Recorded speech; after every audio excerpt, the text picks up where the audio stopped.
Hi, hello, what's up guys? 2017 is done and we are now in 2018, so welcome to the future. We're actually starting off this year with a little bit of bad news, and the little bit of bad news is that in 2 days I am actually getting my wisdom teeth taken out. So last week I actually got this lovely picture of my grills, and so I'm getting these suckers and maybe these suckers out. So fingers crossed it's only 2, but I'm pretty sure we'll probably need to get all 4 out.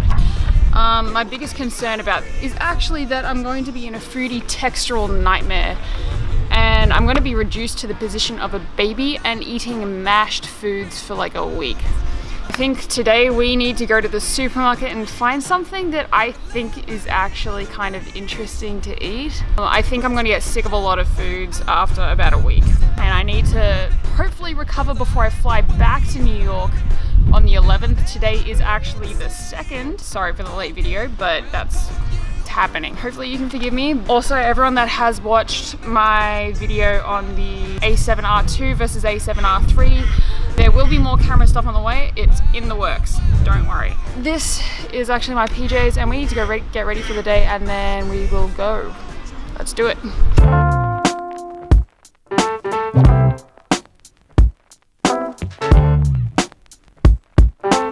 Okay, so we're at the supermarket right now and we need to find some things that I will not find boring to eat for several days while I can't eat solids. This is gonna be a little bit of a challenge.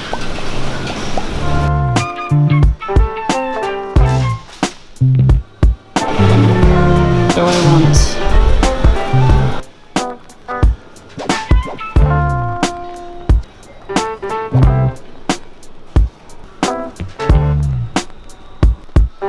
I still maintain that this might just be one of the best cereals ever. Call me an old lady, but it's good. A staple in any Aussie household is Milo. It's like Nesquik, but you can actually eat it straight out of the can. It's like a crunchy chocolate malt. The cool thing about that is if you have a spoon, put the spoon inside a jar of Nutella or peanut butter and then put that spoon into the jar of Milo. Embrace the profits. It's so worth it.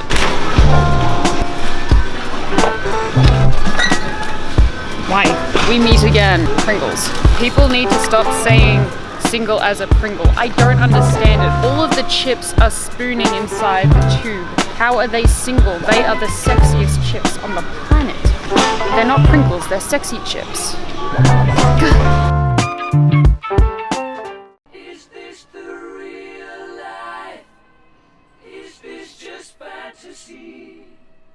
Caught in a landslide, no escape from reality. If you haven't had a Tim Tam, you are not living. This is vital to Australian culture, and if you have never had one, I highly recommend that you do. I think they're available in the US now, but if they're not, make friends with an Aussie because this is important. Pro tip, have a hot cup of Milo, so make it like hot chocolate, and then bite the short ends off a Tim Tam and drink it like a straw. It's called a Tim Tam Slam. It is worth it. Now I'm going to go ahead and call this my favorite aisle. It is the frozen aisle, and that is because it has the nectar of the gods, ice cream. I'm not sure if I can have anything with any kind of like chunks in it, or things that can get stuck in what will become my mouth holes. So I think little chunks of chocolate are out of the question for the moment, but I will probably get some anyway because I would like to have some when I recover.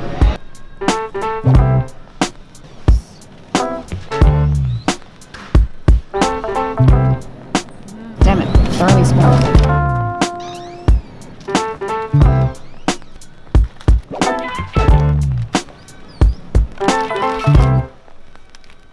I have a bunch of yogurt, I have a bunch of soup, I have frozen fruits to put with the yogurt and make some smoothies. I also plan on putting some protein in the smoothies, and I'll probably end up using some BCAAs as well. This should be enough to get me through the next few days. You know, there is no way in hell that I am the only person watching this video, or well, making this video, that when faced with a trunk filled with groceries, I think challenge accepted. So we pick it all up.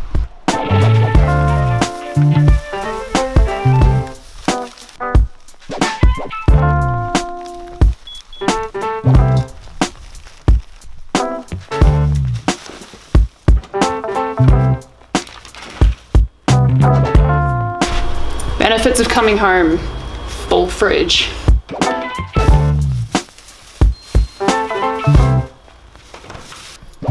Nailed it.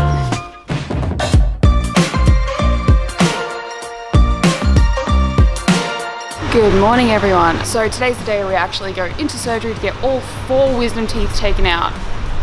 This is not fun for me at all. It's only 9:10 in the morning and I was told not to drink any water or eat any food after 7 a.m. I'm already struggling. So I'm actually pretty certain that I'm just really thirsty because I know that I can't have water. All I know is right now I feel like SpongeBob that first time that he actually visits Sandy's house and he's dehydrating. I don't need it. I don't need it. I definitely don't need it. I don't need it. I don't need it. I don't need it. I don't need it. Give me water. So it's just because I know that I can't have liquids that I want liquids. I'm not really looking forward to getting them out or the recovery process, but I'm glad to be able to just have this out of the way. My dentist has been nagging at me to get this done for a little while, so it's probably best that I bite the bullet. Now, I know I started this video as a New Year's video, and I was reminded yesterday when a good friend of mine actually asked me, what is my New Year's resolution? And the answer is I actually don't have one. I have never had a New Year's resolution. I don't think that people really need resolutions or to set a specific date or time on some kind of a lifestyle change. If you want to change something about your life, you can do that any day, any hour, any minute that you want. You just have to stick to it. And when it comes to resolutions, people always give very arbitrary goals. So things like, I want to get fit, or I want to spend less time with technology, or I want to be a better photographer. But all of these things don't actually have tangible goals that you can say that you succeeded at this.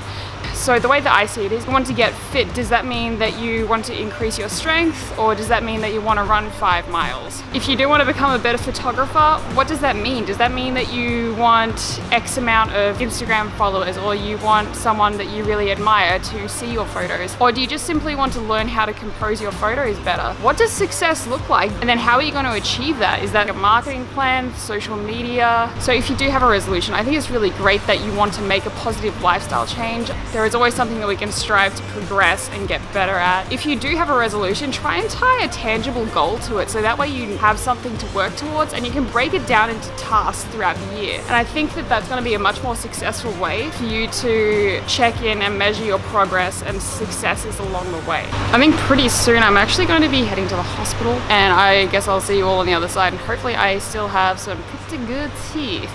Bye.